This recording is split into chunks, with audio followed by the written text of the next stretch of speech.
Some persons are always good in trying to explore those things which may appear to us as impossible.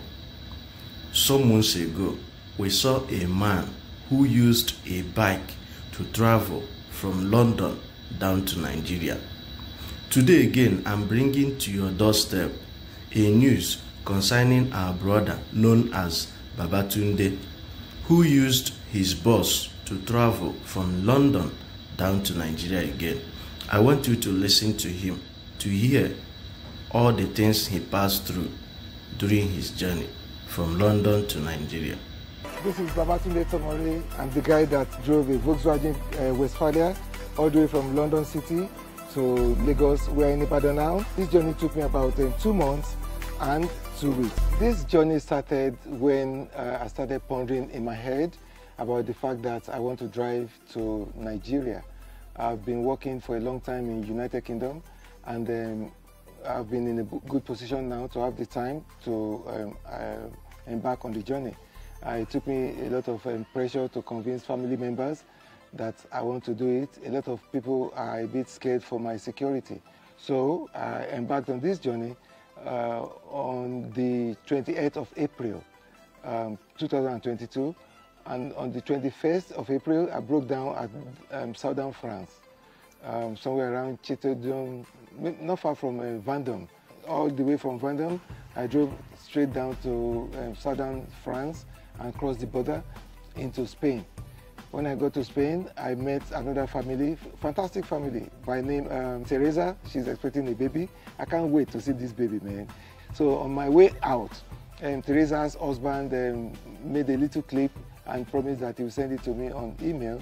But Teresa pulled me back. She's Catholic. She prayed for me, and she said that's the only thing she could give me.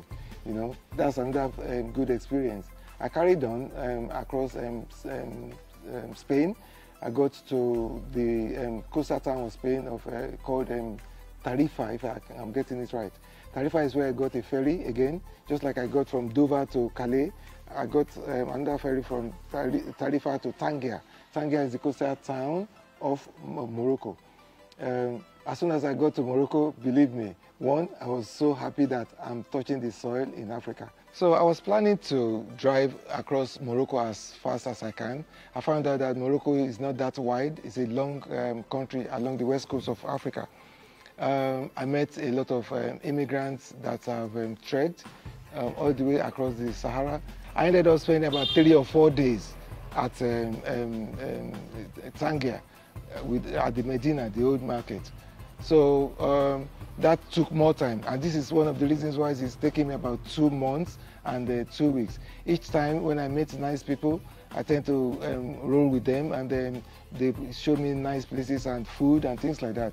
And before I know what is going on, I'm getting carried away. I have to tear myself apart from them to move on.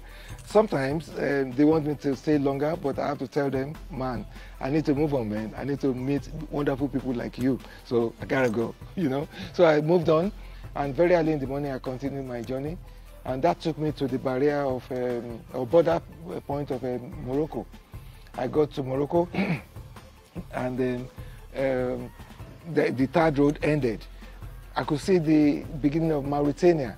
In the Mauritanian desert, one night I was sleeping in my van because I have facility to sleep in my van. That reduced cost of hotel. Something was shaking my van very early in the morning, and then when I looked out the window, I saw about 3 or 4 camels scratching their back on my van. And before I can get my clothing on and get my camera, I can only get one of the camels with the van. That's another experience. I mean, I cannot experience that sitting down at home. So these are little things that I cannot use money to buy. So anyway, and when I got to the Mauritanian border, I got through the immigration process. What they were requiring in Morocco was quite different from what they were requiring in Mauritania. So I went through that as well. I moved on.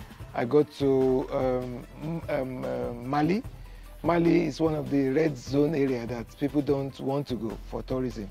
But having said that, I met people that are nice at the petrol station, because there are some petrol stations along the route anyway, where you get petrol stations, you get restaurants. If you get restaurants, you get people hanging around.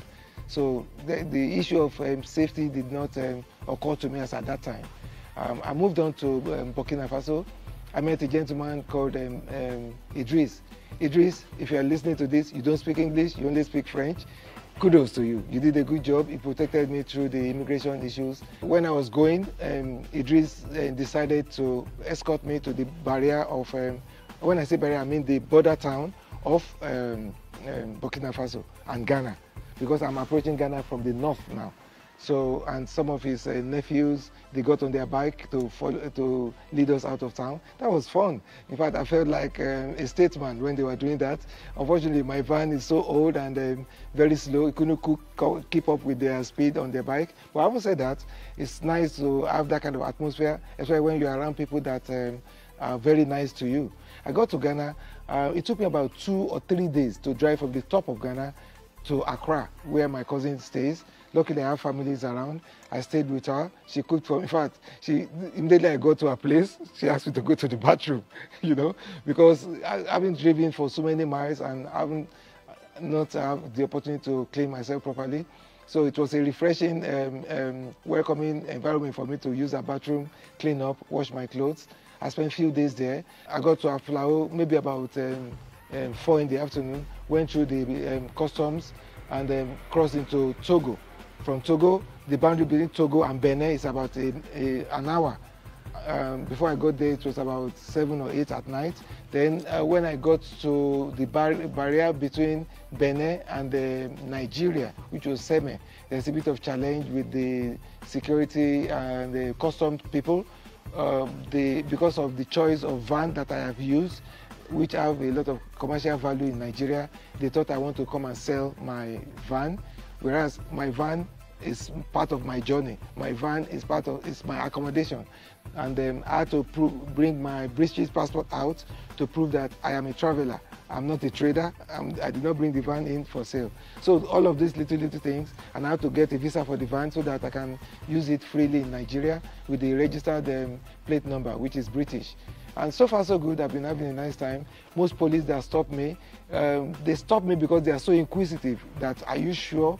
Where are you coming from? Where are you going? I mean, not because they want to bully me, no. At least they want to listen to my story. Some of them become my friend and followers as well, you know, and they keep asking, how far have I gone? Is everything still okay, you know? So we're in Ibadan now. I've been lucky to meet family members who have been very accommodating. They've shown me nice amala spots, and I make sure that I don't touch a spot twice. Every day comes with different amala spots, and there are loads of them to go around. One of the myths we have about long travel is, how do you fuel your vehicle? Would you get petrol stations, or would you know where petrol stations are? But luckily, technology is so easy now. Google Maps will show you where shops are, where petrol stations are, so you could calculate your distances. And before I left home, I have about 30 liters of extra diesel, which I never used until when I got to Lagos, because along the line, I keep getting petrol stations. As Google sorted out my fuel issue for location and distances and things like that, I can always notify my bank that, for example, I'm going on a road trip. I'm going to be in Senegal from so-so time to so-so time. So they will allow my card to be used in that country, in London. If I don't want to get into trouble, no cinema, no restaurant, per day, my hibernation cost, sitting down at home, watching Discovery, not causing any trouble, that cost is more than my adventurous cost while I was traveling, believe me, because of currency exchange. So for example, if I have to pay for Netflix for 1 month for £30, I will not spend £30 a month on the entertainment I get from the adventure. The most difficult challenge I had is understanding local countries' rules about bringing cars in or traveling across. Most countries are used to people flying in. Don't forget, somebody's not done this as a tourist. So I'm exposed to a lot of loopholes in the laws. They don't know how to categorize me. For example, when I was in Mali, they're used to categorizing vehicles like cargo. It's either a cargo vehicle or an ambulance or they couldn't categorize me, so they don't know what to charge me or what not to charge me. And things like this frustrate my financial capability because they will just give you a price, you know. They haven't got a category for you, and you want to pass through, you'll be forced to pay the penalty. Or I would say the duty, not penalty. I'm just a guy that grew up in Nigeria like any other guy. I'm an economic immigrant to Britain. But before then, I grew up in a city called Ibadan. Ibadan is one of the largest cities in West Africa. I schooled here in Ibadan, secondary school education. I went to a technical college in Osogbo. After that, I went for military training at Kaduna. I qualified as an aircraft engineer. I can repair aircraft. I studied aviation electronics. So as at the time I was doing all of this, I did not know it's going to amount to this. And then I migrated to Britain because I have the opportunity to do so then. I'm always wanting to travel. I love traveling. I love meeting nice people. Somebody was asking if I can start commercial taking people from London to Nigeria, Nigeria to London. That would be interesting bits to look at, you know. Bearing in mind we use that for Dugbe and things like that. My passengers asking me if they have to come in without their change. Wale Kumamu change Edani or things like that. Ghana, wow. Akwa Ibom, wow. Or, you know, Burkina Faso, wow. Wale Kumamu change Edani. You know, it's going to be another avenue to explore. I'm still enjoying the Amala sports. By the time I exhaust all of these places, my next point of action, if I have my way, I want to continue all the way to South Africa. That is if I have my way. That sounds a bit selfish because my family, they are very, very uncomfortable with all of this. They need me at home. So it's a sweet and sour thing. But if you ask me, I want to carry on, man.